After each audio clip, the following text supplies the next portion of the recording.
आज की क्लास की शुरुआत करते हैं आप लोगों से। 4 शब्द बोर्ड पर लिखे गए हैं और आपसे को ये बताना है कि 4 ऑप्शन में से कौन सा वो रोग है जो रोग वायरस के द्वारा होता है, ना कि जीवाणु के द्वारा। विचार करेंगे 4 ऑप्शन में से कौन सा रोग है जो वायरस के द्वारा होता है। देखिए जरा, उम्मीदें हैं कि आपने अपने आंसर पर विचार कर लिया होगा। देखिए, हैजा हैजा जीवाणु के द्वारा होने वाला एक रोग है। हैजा जीवाणु के द्वारा होने वाला रोग है और इसके जीवाणु का नाम है विब्रियो कोलेरा।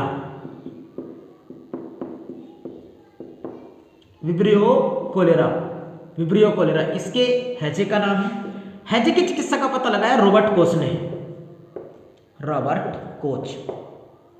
रॉबर्ट कोच ने हैजे की चिकित्सा का, जीवाणु के द्वारा होने वाला रोग है। टाइफाइड यानी आंत्रज्वर, टाइफाइड आंत्रज्वर, ये साल्मोनेला टाइफी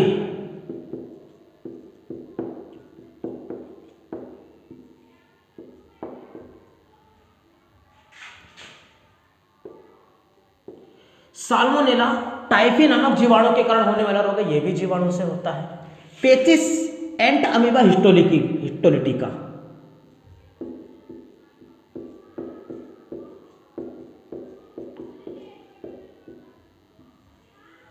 हिस्टोलिटिका नाम के जीवाणु के कारण होने वाला रोग है और उसमें सही जो हमारा आंसर होगा वो होगा क्षय रोग। क्षय रोग एक वायरस के कारण होने वाला रोग है और विश्व क्षय रोग दिवस मनाया कब जाता है? क्षय रोग दिवस कब मनाया जाता है? 24 मार्च को। मार्च चल रहा है और मार्च में अभी पिछले दिनों हमने एक दिवस मनाया 3 मार्च को, विश्व वन्य जीव दिवस के रूप में 3 मार्च को मनाया जाता है। 8 मार्च को सबसे इंपॉर्टेंट दिवस, जो सबसे इंपॉर्टेंट क्या कि सबसे ज्यादा एग्जाम में पूछे जाने वाला दिवस मनाता है, 8 मार्च को मनाते हैं अंतरराष्ट्रीय महिला दिवस। अंतरराष्ट्रीय महिला दिवस। आप मुझे कमेंट बॉक्स में लिखेंगे कि पुरुष दिवस कब मनाया जाता है, अंतरराष्ट्रीय पुरुष दिवस कब मनाया जाता है। ये रोग हो गए और इसमें से और बातें समझे। आंत्रज्वर यानी जो टाइफाइड है ये आंत को प्रभावित करता है। पूछेगा एग्जाम में किस अंग को प्रभावित करने वाला रोग है तो आंसर लगा देंगे आंत को प्रभावित करता है। और पेचिस की चिकित्सा का पता लगाया जोसेफ लिस्टर ने। जोसेफ लिस्टर दिख रहा है? जोसेफ लिस्टर ने पेचिस की चिकित्सा का पता लगाने वाले व्यक्ति कौन थे? पेचिस की चिकित्सा का पता लगाने वाले कौन थे? जोसेफ लिस्टर ने पेचिस की चिकित्सा का पता लगाया। आगे और कुछ बातों पर चलो चर्चा करते हैं। आप बताइए कि पूरी दुनिया का जो सबसे बड़ा वायरस है वेरियोला, वो किसका वायरस है? चेचक का। और चेचक के उन्मूलन की घोषणा भारत से कब की गई थी? वर्ष 1975 ईस्वी को। और WHO ने पूरी दुनिया से चेचक के उन्मूलन की घोषणा कब कर दी? वर्ष 1980 ईस्वी को पूरे विश्व से चेचक के उन्मूलन की घोषणा की गई। आप मुझे बताइए कि जो WHO है, वर्ल्ड हेल्थ ऑर्गेनाइजेशन, इसकी स्थापना कब हुई थी? विचार करिए, अपने दिमाग से सोचिए जरा। जो मैं प्रश्न बोलूंगा आप अपने दिमाग से उसका तुरंत आंसर देंगे। WHO की स्थापना कब हुई थी या किस घटना के पश्चात हुई थी? 1945 की घटना के पश्चात। 1945 में क्या हुआ था? वर्ल्ड वार समाप्त हुआ था। उसके पश्चात WHO की स्थापना हुई थी, वर्ल्ड हेल्थ ऑर्गेनाइजेशन। यही इससे में से और भी एक आप बताओ कि भारत में किस वर्ष जो मानव अधिकार संगठन है, राष्ट्रीय मानव अधिकार आयोग है, उसका गठन कब हुआ था? वर्ष 1993 ईस्वी को। अंतरराष्ट्रीय मानव अधिकार आयोग का गठन हुआ कब? 1946 ईस्वी को। और 10 दिसंबर 1948 ईस्वी को अंतरराष्ट्रीय मानव अधिकार आयोग ने पूरे विश्व के मानवों के अधिकारों के संरक्षण की जिम्मेदारी ले ली थी। इसीलिए 10 दिसंबर को मानव अधिकार संरक्षण दिवस के रूप में मनाया जाता है। और बताइए, घरेलू हिंसा महिला संरक्षण अधिनियम कब लाया गया था? 2006 ईस्वी को। ये बहुत सारे अधिनियम एग्जाम से आपसे पूछता है। आगे चर्चा करते हैं अगले पॉइंट को। एक प्रश्न और लिखा है मैंने, एक शब्द लिखा है आगम। आगम पर आप विचार करेंगे कि आगम क्या होता है? आगम क्या है? आगम क्या है? जैन साहित्यों को क्या कहा जाता है? आगम कहते हैं। जैन साहित्यों को कहते हैं आगम।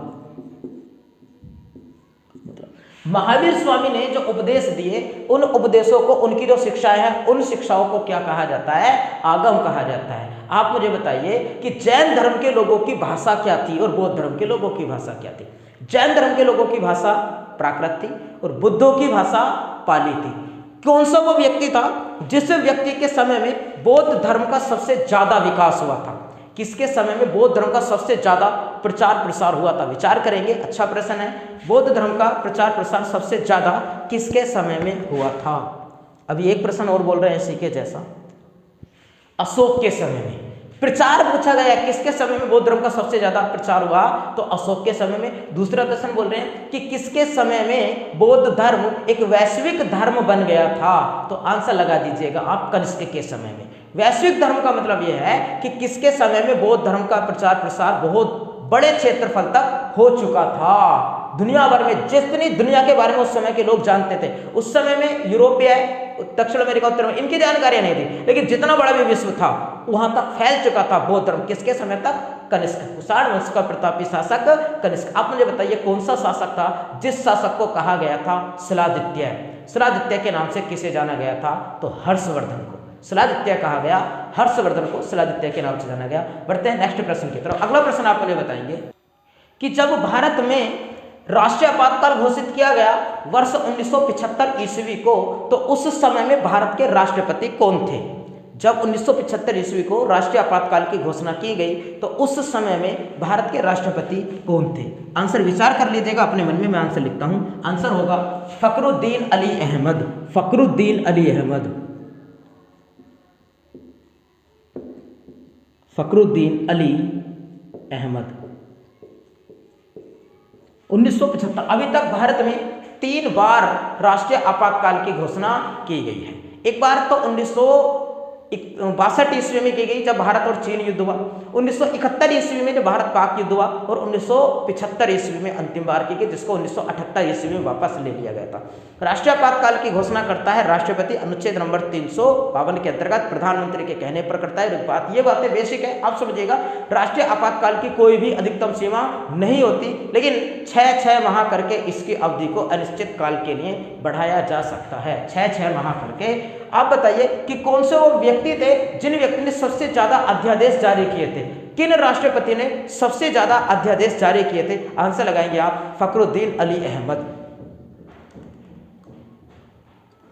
फखरुद्दीन अली अहमद सबसे ज्यादा अध्यादेश जारी करने वाले राष्ट्रपति फखरुद्दीन अली अहमद ने 29 अध्यादेश इनको जारी किए। आप अनुच्छेद नंबर बताइए कि किस अनुच्छेद के अंतर्गत राष्ट्रपति अध्यादेश जारी करता है? अनुच्छेद नंबर 1, 2, 3। अनुच्छेद नंबर 1, 2, 3 के अंतर्गत केंद्र में राष्ट्रपति यानी संघ सूची के विषयों पर राष्ट्रपति अध्यादेश जारी करता है। और अनुच्छेद नंबर 2, 1, 3, अनुच्छेद नंबर 213 के अंतर्गत राज्यपाल राज्य सूची के विषयों पर अध्यादेश जारी करता है। अब प्रश्न बोले जरा, अब प्रश्न है कि जब राष्ट्रपति अध्यादेश जारी करता है तो राष्ट्रपति द्वारा जारी किया गया अध्यादेश अधिकतम कितने समय तक जारी रहता है? अधिकतम कितने समय तक जारी रहता है? तो याद रखिएगा कि राष्ट्रपति जब अध्यादेश जारी करते हैं तब करते हैं जब संसद सत्र में नहीं होती है।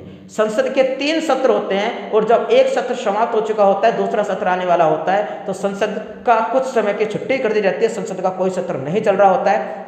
और ऐसे समय में अगर कानून बनाना होता है, कोई इमरजेंसी कानून बनना होता है, तो राष्ट्रपति एक अध्यादेश जारी कर देते हैं। राष्ट्र के अध्यक्ष के द्वारा उसके साम्राज्य में किया गया, उसके देश में किया गया एक आदेश, जारी किया गया आदेश ही क्या कहलाता है? अध्यादेश कहलाता है।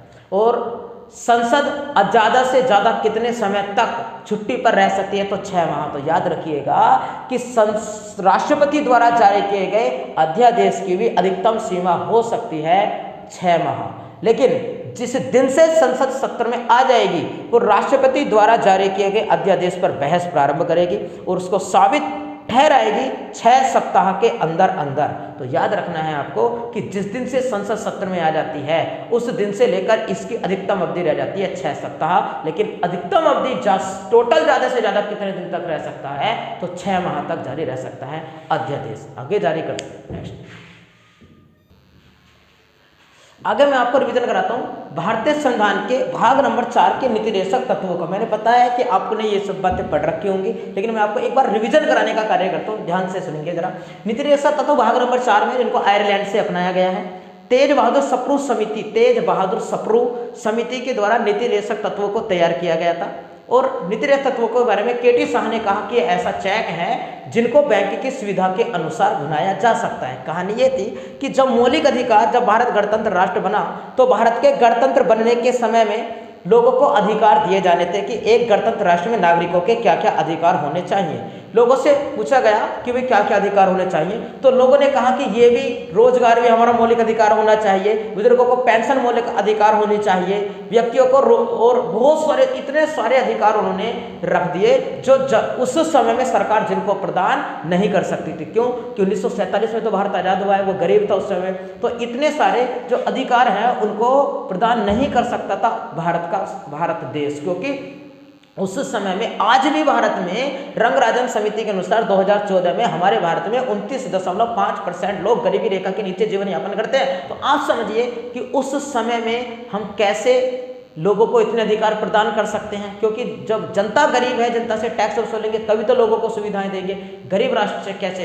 तो कहा गया कि भाई जो बहुत ज़्यादा जरूरी हैं उनको निकाल लो, उनको मौलिक अधिकार बनाओ, बाकी को अलग कर दो। तो जो बहुत ज़्यादा जरूरी तो उनको रख दिया भाग नंबर 3 में मौलिक अधिकार, लेकिन जो छटोर बची उनको बना दिया गया नीति निर्देशक तत्व। और कहा गया कि इनको अभी लागू नहीं कर रहे हैं, इनको राज्य की इच्छा पर निर्भर छोड़ देते हैं। राज्य क्या है अभी मैं समझाऊंगा, जब राज्य इसके लायक हो जाएगा तब इनको लागू कर देगा। तो इनको रखा गया अनुच्छेद नंबर 36 से लेकर के 51 तक। अनुच्छेद नंबर 36 में रखा गया है कि राज्य की परिभाषा, यहाँ राज्य का जो मतलब है वो स्टेट है। क्या कहता है नीति निर्देशक तत्व? ये कहते हैं कि जब नीति निर्देशक तत्वों को पढ़ते समय राज्य शब्द यूज होगा तो उसमें राज्य का मतलब स्टेट नहीं होगा, राज्य का मतलब होगा कि जिसका अपना एक कानून हो, जो नियुक्ति करता हो। फॉर एग्जाम्पल जैसे रेलवे विभाग है, अपना कानून होता है उसका, वो नियुक्ति भी करता है, उसमें बहुत सारे कर्मचारी कार्य करते हैं। पुलिस विभाग है, वो भी एक राज्य है, उसका अपना नियम है, अपने कानून है,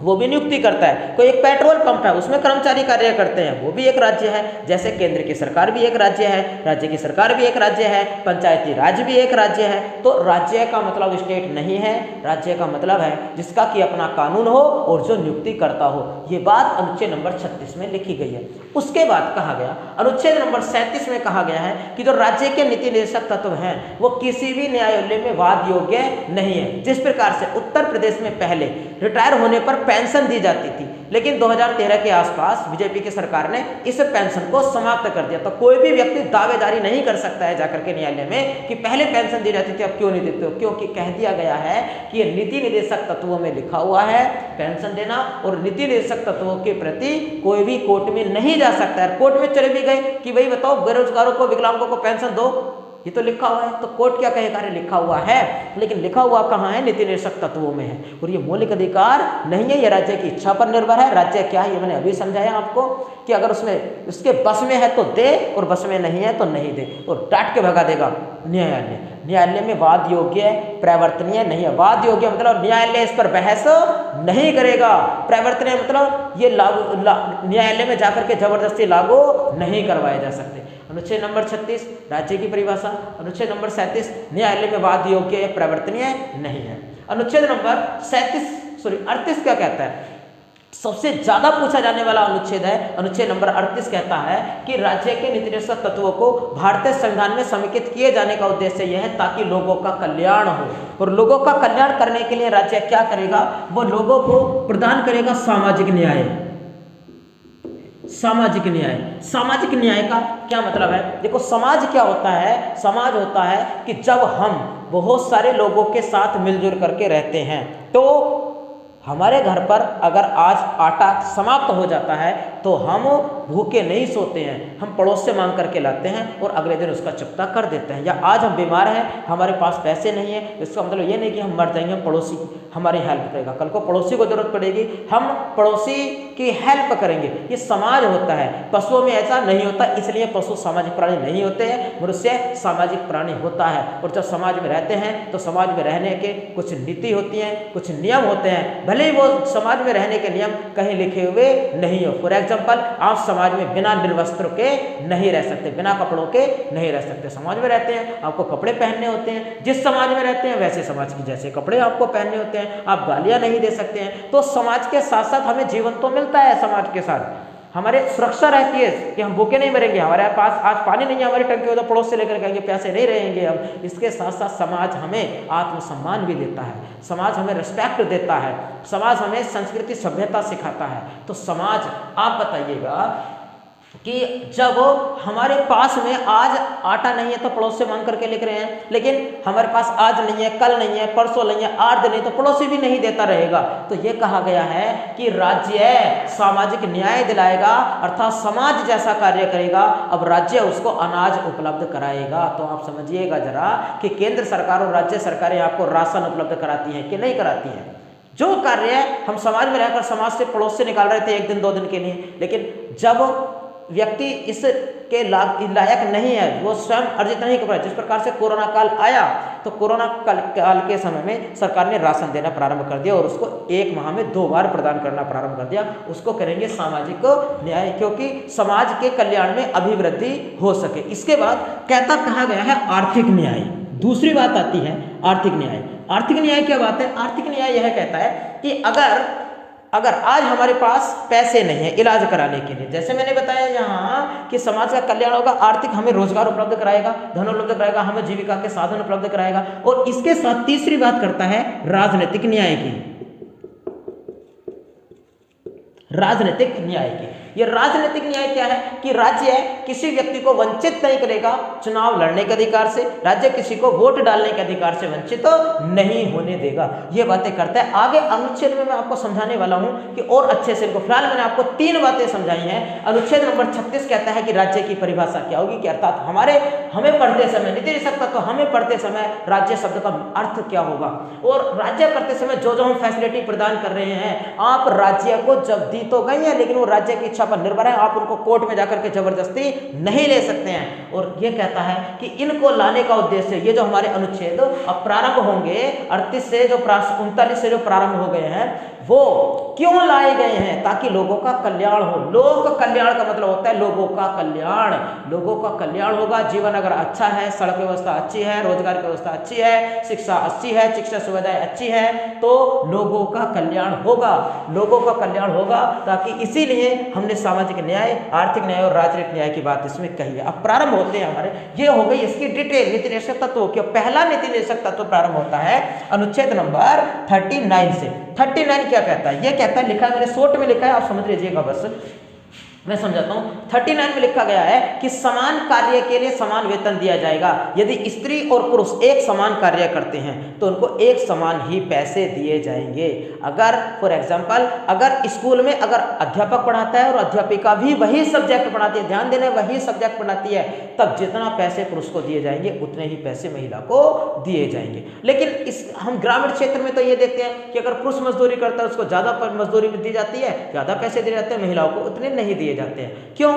और महिलाएं इसके बारे में दावेदारी भी नहीं कर सकते, न्यायालय में नहीं जा सकती हैं, क्योंकि कहा भी गया है अगर स्कूल में या सरकार या कोई और अदर राज्य है, राज्य मतलब मैंने समझाया आपको, पेट्रोल पंप पर लड़का भी पेट्रोल भरता है गाड़ियों में और एक लड़की भी पेट्रोल भर रही होती है, तो ये तो राज्य में लिखा तो गया है कि दोनों को बराबर पैसे दिए जाएंगे। लेकिन वो पेट्रोल पंप का मालिक अगर नहीं भी देता है तो वो लड़की जो लड़के की तुलना में कम पैसे ले रही है न्यायालय में नहीं जा सकती है। ये बात कही गई है। इसके बाद इसमें और कुछ जोड़ा गया, सामान्य न्याय और निःशुल्क विधिक सहायता। सामान्य न्याय का मतलब क्या है? सामान्य न्याय का मतलब यह है कि राज्य सभी को एक जैसा एक समान न्याय प्रदान करेगा। फॉर एग्जाम्पल कि अगर चाहे कोई व्यक्ति तमिलनाडु, अगर किसी व्यक्ति ने कोई मर्डर किया है, अपराध किया है, चाहे वो तमिलनाडु का है, चाहे उत्तर प्रदेश का है, चाहे वो पंजाब का है या अरुणाचल प्रदेश का, उस व्यक्ति को एक समान सजा दी जाएगी, एक समान न्याय उसको प्रदान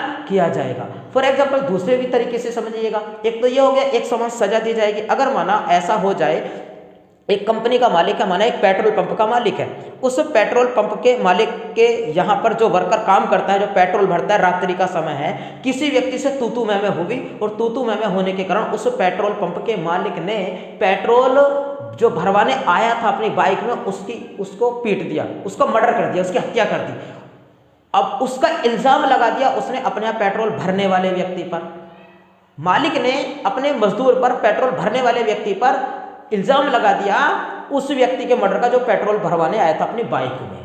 अब बताइए जरा, अगर उस पेट्रोल पंप के मालिक के पास में तो पैसे हैं, बहुत पैसा है, वो तो अपने बड़े से बड़े वकील करेगा और ये कह देगा कि भाई इस मजदूर ने मारा है, मैंने नहीं मारा, मैंने नहीं हत्या की इसकी, मजदूर बेचारा बेआई में मारा जाएगा, उसके पास इतने पैसे कहाँ हैं कि वो बढ़िया वकील लेकर के आए। तो ये कहता है, ये नीति निषेधता तो ये कहते हैं, आर्टिकल नंबर 39 का क्या ये कहता है कि राज्य उस पेट्रोल भरने वाले कर्मचारी व्यक्ति को अपनी तरफ से मजदूर, अपनी तरफ से वकील देगा राज्य, ताकि उसको एक समान न्याय मिल सके। ऐसे तो बहुत बड़े बड़े अपराध हो जाएंगे फिर तो कहा गया है कि गरीब के पास अगर नहीं है तो सरकार उसको अपना वकील देगी, समान न्याय उसको मिलना चाहिए। लेकिन नहीं भी देती है तो वो व्यक्ति कहीं जाकर के दावेदारी नहीं कर सकता है। आगे आगे कहा है निःशुल्क विधिक सहायता, अर्थात निःशुल्क कानूनी सहायता। फॉर एग्जाम्पल समझिएगा कि भारत में जिस प्रकार से घरेलू हिंसा महिला संरक्षण अधिनियम है, घरेलू हिंसा महिला संरक्षण अधिनियम बनाया गया है। क्या है ये कानून? ये कहता है कि अगर कोई व्यक्ति,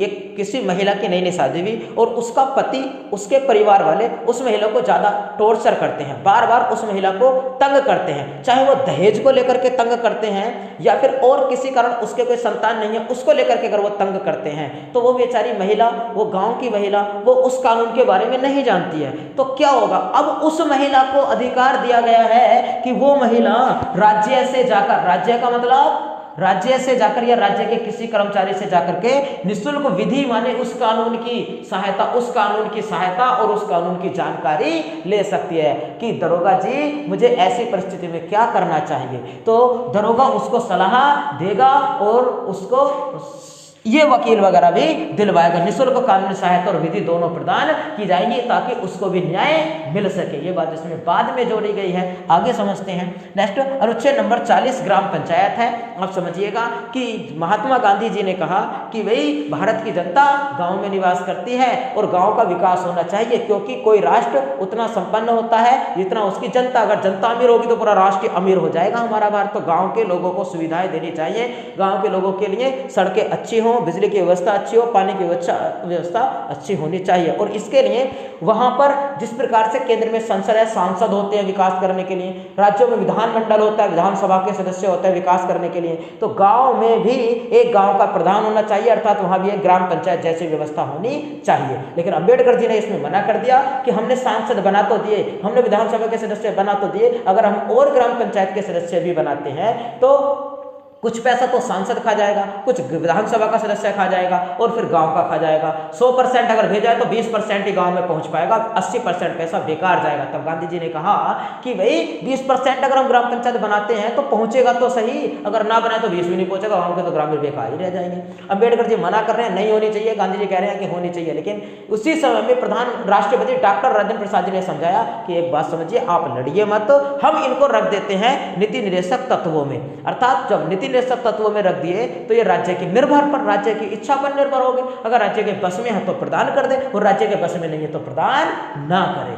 तब इनको रख दिया गया अनुच्छेद नंबर 40 में। लेकिन आप समझिए भारत का संविधान लागू हो गया 26 जनवरी 1950 ईस्वी को, और भारत में पहली बार आपने पढ़ रखा होगा कि 2 अक्टूबर 1959 ईस्वी को राजस्थान के नागौर जिले में पहली बार ग्राम पंचायत का गठन किया गया था, क्योंकि वही राज्य पर निर्भर है, जब वो लायक हो जाए तब वो लागू कर सकता है। दूसरा राज्य आंध्र प्रदेश बना, उसके बाद राज्य इसको लागू करते चले गए। लेकिन फिर ये इतना जरूरी बन गया, फिर इसको अच्छे से लागू करने के लिए LM सिंघवी समिति ने कहा कि इसको अच्छे से लागू किया जाए, इसको वैधानिक दर्जा दिया जाए, संवैधानिक दर्जा दिया जाए। और भारतीय संविधान में 73वां और 74वां संशोधन किए गए। 24 अप्रैल 1993 ईस्वी को लागू कर दिया गया। 11वीं अनुसूची और 12वीं अनुसूची बना करके और उनको कार्य सौंपे गए। 11वीं अनुसूची के अंतर्गत ग्राम के प्रधान को 29 कार्य सौंपे गए। 12वीं अनुसूची के अंतर्गत नगर के मेयर को 18 कार्य सौंपे गए हैं। वो बातें अलग की हैं, फिलहाल में आपको समझ आया होगा कि ग्राम पंचायत क्या है। उसके बाद आगे बढ़ते हैं, आगे और समझाते हैं थोड़ा सा।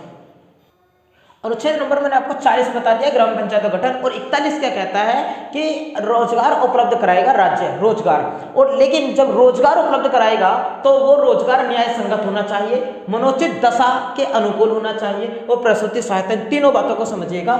न्याय संगत का मतलब यह है कि अगर कोई व्यक्ति आपके यहाँ मजदूरी करने के लिए आया है और आपने उसको 400 रुपये मजदूरी तय कर ली है, तो इसका मतलब ये नहीं है कि आपने उसके साथ एक साथ उसकी पीठ पर 4 बोरी गेहूं ला दिया कि ले इसको ढो करके आ। एक साथ 4-4 बोरी नहीं रखोगे। मनोचित और न्याय संगत होना चाहिए। न्याय संगत, अगर माना आपने किसी व्यक्ति को बुलवाया है मजदूरी पर और आपको ईंटें ऊपर फिकवानी है ईंटें, तो ऐसा नहीं कि 8 घंटे की मजदूरी में आप उसको ईंटें ही ऊपर ही फिकवाए, उसको आराम भी दिया जाएगा। तो आपका द्वारा राज्य उसको काम तो देगा, लेकिन कैसे काम देगा?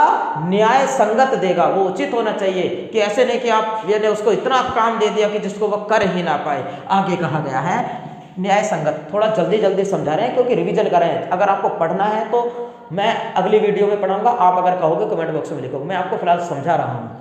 मनोचित दशा, मनोचित दशा क्या है कि जब उसको काम दिया जाएगा, 41 में कहा गया काम दिया जाएगा, काम देगा राज्य, तो पहले तो काम न्याय संगत देगा, समझा दिया है। दूसरी बात कही गई है कि मनोचित दशा कि उसका मन होना चाहिए उस काम को करने का, तब ही आप उससे काम कराएंगे। अगर कोई व्यक्ति आया है, काम किया, उसने 2 घंटे काम किया, वो बीमार पड़ गया, उसका मन नहीं है काम करने का, उसको अब घर जाना है, जबरदस्ती नहीं करोगे। ये उसके बाद अगर उससे आप कम करवाओगे भी तो वो जबरदस्ती कर रहा है काम, उसका मन नहीं है काम करने का। आप समझिएगा कि ऐसे किसी व्यक्ति को ट्रेन कंट्रोल रूम में अगर लगा दिया जाए, जहां 4 घंटे की ड्यूटी होती है, ट्रेन को कंट्रोल करता है, तो क्या वो कंट्रोल कर पाएगा? उल्टे सीधे ही काम करेगा, वो तो दुर्घटना हो सकती है। तो मनोचित दशा होनी चाहिए। प्रसूति सहायता का मतलब क्या है? प्रसूति सहायता है कि जब रोजगार उपलब्ध करेगा तो महिलाओं को छुट्टी प्रदान करेगा गर्भ के समय में, उसके जन्म से कुछ समय पहले से, बच्चे के जन्म के समय से कुछ समय बाद तक। सरकार इसके लिए 3 माह पहले से और 3 माह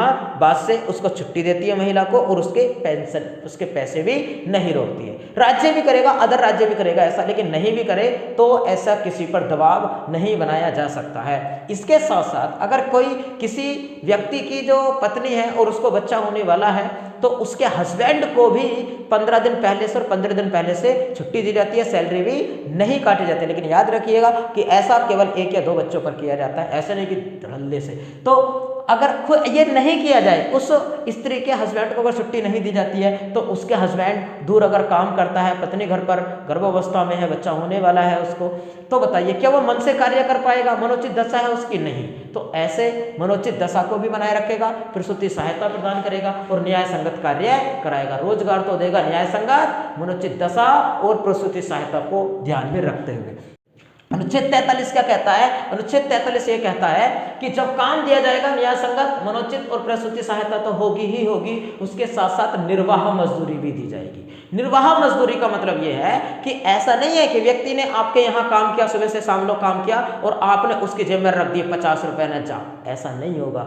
उसके लिए कम से कम उतना पैसा दिया जाएगा जिससे उसका जीवन निर्वाह हो सके, जीवन निर्वाह हो सके। कम से कम इतना पैसा उसको दिया जाएगा, उतनी मजदूरी उसको प्रदान की जाएगी। और अनुच्छेद नंबर जो हमारा 43 है, जो मनरेगा है, वो अनुच्छेद नंबर 43 को ही बढ़ावा देने के लिए लाई गई है। इसके साथ साथ कामगारों की भागीदारी इसमें बाद में जोड़ी गई, सहकारी समिति इसमें बाद में जोड़ी गई। मतलब यह है कि अगर कोई संस्थान है, फॉर एग्जाम्पल समझिए जिस प्रकार से एक बिल्डिंग बनाने वाली कंपनी है, 6000 मकान एक साथ बन रहे हैं, 150-200 लोग उसमें काम करते हैं, तो कंपनी का मालिक या कंपनी के कर्मचारी, व्यक्ति लोग, अधिकारी लोग अगर कानून बनाते हैं मजदूरों का कि भाई किस टाइम आना है, कितने घंटे काम देना है, महिलाओं को कितने पैसे दिए जाएंगे, पुरुषों को कितने दिए जाएंगे, किस टाइम छुट्टी होगी, लंच का समय क्या होगा, ये सारे रूल बना रहे हैं। तो रूल बनाते समय में उन कामगारों की भी भागीदारी ली जाएगी, उनसे भी एक बार को पूछा जाएगा कि आपके लिए ये कानून हम बनाए जा रहे हैं। तो कामगारों की भी भागीदारी ये बाद में जोड़ा गया। इसके साथ साथ सहकारी समिति, फॉर एग्जाम्पल समझिएगा कि इसके लिए सरकारें कार्य करती हैं और सरकार ने एक नया मंत्रालय बनाया है जिसका नाम है सहकारिता मंत्रालय। अमित शाह जी उसके मंत्री बने हैं, पहले मंत्री बने। सहकारिता का मतलब होता है कॉर्पोरेट, कॉर्पोरेट का मतलब होता है कि जैसे गांव के लोगों ने आपस में पैसा जोड़ा, एक समूह चलाया, स्वयं सहायता समूह, 8 साल उसको चलाया, उसमें 40 लाख रुपया उनका जुड़ गया 8 साल में, और उसके बाद अब वो उसको या तो पैसे को बांट सकते हैं या फिर वो लोग उसी पैसे से साझे में एक पेट्रोल पंप खोल सकते हैं, तो उसको कहेंगे सहकारी समिति। तो ऐसी सहकारी समिति भी स्थापित की जा सकती है राज्य के द्वारा, और राज्य अगर जनता को ऐसा कार्य करती है तो राज्य उसमें हेल्प करेगा, उसको सुझाव दे सकता है, उसको ऋण उपलब्ध करा सकता है सस्ती दरों पर। और यही इसीलिए अमित शाह जी की अध्यक्षता में एक सहकारिता मंत्रालय का गठन किया गया है। उम्मीदें हैं समझ आया होगा। आगे ये एक समान सिविल संहिता, इसको समझाने में मुझे बहुत लंबा समय लग जाएगा, वीडियो थोड़ा लंबा हो रहा है। आगे पर चाहते हैं कि इसको मैं समझाऊं तो मैं अगली वीडियो में समझाऊंगा, जब आप कमेंट बॉक्स में लिखोगे। फिलहाल आगे मुझे इनको पढ़ा देता हूं मैं। 6 वर्ष के बच्चों के लिए पहले इसमें लिखा हुआ था कि 6 से 14 वर्ष के बच्चों के लिए शिक्षा प्रदान करने का प्रयास करेगा राज्य। राज्य का मतलब स्टेट नहीं है, आप समझ रहे हैं। लेकिन बाद में क्यों कहा गया था यहाँ ऐसा, क्योंकि भाई उस जमाने में हम लायक नहीं थे कि खुद अपने पैसे से शिक्षा दे सके, देश नहीं दे सकता था। लेकिन जब इसके लायक हो गए तो 86वां संशोधन किया गया और 6 से 14 वर्ष के बच्चों के लिए शिक्षा के अधिकार को मौलिक अधिकार बना दिया गया। अगर बच्चे के अभिभावक माता पिता के बस में नहीं है बच्चे को पढ़ाना, तो सरकार अपना पैसा खर्च करके अपनी तरफ से पढ़ाती है, खाने को भी देती है, ड्रेस भी देती है, किताबें भी देती है। तो अब यहाँ जो बात लिखी हुई थी 6 से 14 वर्ष, उसका कोई महत्व नहीं रह गया था। तब यहाँ लिख दिया गया कि 0 से 6 वर्ष के बच्चों के लिए अब राज्य, अब मौलिक अधिकारों में रख दी 6 से 14 वर्ष के शिक्षा के अधिकार को मौलिक अधिकार बना दिया। तो अब यहाँ खाली रखा गया, रह गया ये वाला, तो इसमें खाली की जगह ये कर दिया कि भाई अब राज्य 0 से 6 वर्ष के बच्चों के लिए शिक्षा की व्यवस्था करेगा। आप कहोगे बच्चा कैसे पढ़ लेगा 0 से 6 वर्ष का, तो आप समझिएगा कि 0 से 6 वर्ष तक का जो बच्चा है वो बड़े शहर में तो पढ़ने के लिए जा नहीं पाएगा, बहुत छोटा है, तो उसकी शिक्षा के लिए उसके घर के 1 किलोमीटर के दायरे में राज्य शिक्षा की व्यवस्था करेगा, कोई स्कूल खुलवाएगा। और इसके साथ शिक्षा के साथ साथ उसके स्वास्थ्य का भी ध्यान रखेगा। आप ध्यान में दीजिएगा, आंगनबाड़ी और आशा योजना इसी अनुच्छेद को बढ़ावा देने के लिए लाई गई है। उसके बाद आता है अनुच्छेद नंबर 46। इसमें कहा गया SC ST और दुर्बल वर्ग को सहायता। SC ST और दुर्बल वर्ग क्या है कि जो लोग पिछड़े हुए लोग हैं, चाहे SC जाति से आते हैं, चाहे ST जाति से आते हैं, या फिर दुर्बल वर्ग के लोग हैं, जैसे बुजुर्ग व्यक्ति हैं, जैसे विकलांग व्यक्ति हैं, बच्चे हैं, महिलाएं हैं, उन व्यक्तियों को हेल्प करेगा। जैसे बुजुर्गों को पेंशन प्रदान की जाती है, बच्चों को रिक्शा, विकलांग बच्चों को रिक्शा प्रदान किया जाता है, उनको कुछ पैसे प्रदान किए जाते हैं, विकलांग पेंशन प्रदान की जाती है। तो जो वर्ग दुर्बल है, कमजोर है, अपना खर्चा खुद नहीं चला सकता, तो राज्य उसके लिए हेल्प करेगा। ST ST वर्ग की हेल्प करेगा राज्य, ये कहा गया है। उसके बाद कहा गया अनुच्छेद नंबर 47 में पोषाहार को बढ़ावा देगा। पोषाहार को मतलब बढ़ावा देगा कि जब कोरोना काल भारत में आया तो ये कहा जा रहा था कि भारत का इम्यूनिटी सिस्टम मजबूत है, क्योंकि कोरोना वायरस से भारत में इतनी जनसंख्या, इतने लोग भारत में नहीं मरे जितने अमेरिका में मर गए, क्योंकि अमेरिका के लोगों का इम्यूनिटी सिस्टम कमजोर था, भारत का मजबूत था। जब कोई व्यक्ति का इम्यूनिटी सिस्टम मजबूत होगा, खान पान अगर अच्छा होगा, तो बीमारियां कम लगेंगी और भारत की स्वच्छता जो रैंकिंग है वो सुधरती चली जाएगी। वो सब कैसे होगा, जब उसको पोषण प्रदान किया जाएगा। तो आप समझिए, जब कोरोना काल आया तो सरकार ने नागरिकों को राशन प्रदान करना प्रारंभ किया। गरीब जो रेखा के नीचे आते थे, मतलब और भी 75% जनसंख्या इसको लेती है, तो महिलाओं को दलिया प्रदान किया जाता है, गर्भवती महिलाओं को, और चने रिफाइंड वगैरह प्रदान कर रही है, नमक प्रदान करती है, तो पोषण आहार प्रदान करती है, बीमारियों से बचाने वाला नमक प्रदान करती है। चने क्यों प्रदान कर रही है और दालें क्यों प्रदान करती है, कि वो पोषण में आती हैं, वो हमारे इम्यूनिटी सिस्टम को मजबूत बनाती है, उसको प्रदान करेगा। अर्थात दूसरा, मादक पदार्थों पर प्रतिबंध लगा सकता है। फॉर एग्जाम्पल बिहार ने शराब पर प्रतिबंध लगा दिया है, या फिर कुछ स्थानों पर आपने लिखा देखा होगा कि यहाँ धूम्रपान निषेध, अब तो सब जगह से प्रतिबंधित कर दिया गया है। तो मादक पदार्थों को राज्य अगर चाहे तो अपने यहाँ प्रतिबंधित कर सकता है, तो कर रखा है। इसके अतिरिक्त नशीली दवाई, जैसे खांसी की दवाई आती थी कोरेक्स, उसमें ज्यादा अल्कोहल की मात्रा थी, तो बीच में उसको बंद कर दिया गया था और अब उसको फिर से लाया गया, लेकिन अल्कोहल की मात्रा को अब कम कर दिया गया है। तो राज्य चाहे तो नशीले पदार्थों पर, मादक पदार्थों पर, नशीली दवाओं पर प्रतिबंध लगा सकता है और पोषण को बढ़ावा देगा। वीडियो बहुत ज्यादा लंबी हो रही है, लंबी वीडियो अपलोड होने में थोड़ी प्रॉब्लम होती है। नेक्स्ट इससे अगर आप आगे का पढ़ना चाहते हैं तो मैं अगली वीडियो पढ़ाऊंगा, आप कमेंट बॉक्स में लिखिएगा। नए अभ्यर्थी चैनल को सब्सक्राइब कर ले, और जो संस्थान के अभ्यर्थी, वो सभी अभ्यर्थी इस वीडियो को जरूर देखें, जरूर इस वीडियो को लाइक करें, अपने दोस्तों को शेयर करते हैं। नेक्स्ट मिलते हैं आपसे अगली वीडियो में, धन्यवाद।